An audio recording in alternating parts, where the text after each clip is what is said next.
Limited water resources and overgrazing has led to SANParks in the Addo Elephant National Park outside Port Elizabeth to start experimenting with a method to divert elephants from waterholes. An apparatus has been installed at 2 Addo waterholes to allow other animals better access and protect the integrity of the surrounding veld.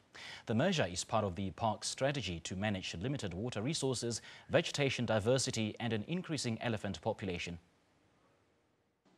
An innovative way to ensure the elephant population is spread across the Addo National Park. The method is termed an exclusion strategy. It's an attempt to protect the park's landscape by forcing elephants away from certain waterholes and allowing the veld to recover.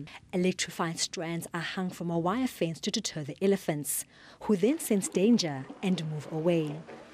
The elephant exclusion strategy includes a beehive, another innovative system which helps with conserving and protecting one of the oldest trees in the park. Addo Senior Manager John Edendorf says elephants are big eaters, and if they had water available all the time, they will wipe away their favorite snack.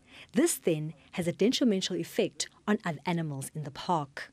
Is electrified fence, and it's about 2 meters in height, so elephants, if they touch it, won't go into it, but it still allows a perforous type of entry to the waterhole, so smaller species will enter. And it then allows antelope species to disperse around the park. So by having that in place, you're not totally taking water away from the southern section of this park. We try and keep all the water, the larger quantities of water in the northern section. Having that, it still allows you to give access to other antelope species. The water exclusion strategy also introduces a large and natural stress element in the elephant herd. Adendorf says the natural drought periods are supposed to induce stress, which affects the elephants' calving intervals. This is vital for the Addo Park, or else the elephant population will increase at unsustainable rates. It is very important for your small species to be excluded from the bigger species, because the bigger species have got a tendency of damaging the vegetation as well as damaging the water, so which means there wouldn't be enough food and water for your small creatures. Those that visit the park say it's a great idea.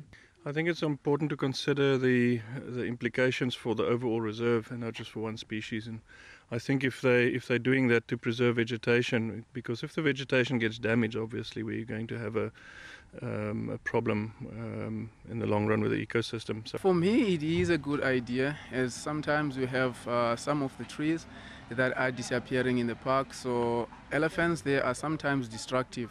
So now if we have those beehives that can protect them from animals that are big as elephants, because they can walk, they can find food in other places. More innovative ways to preserve vegetation and the animals are being constantly evaluated.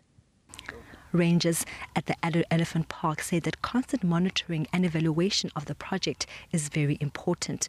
Within this exclusion, there is a video camera that takes video footage and also still pictures to monitor the type of animals that are coming here to drink from the waterholes.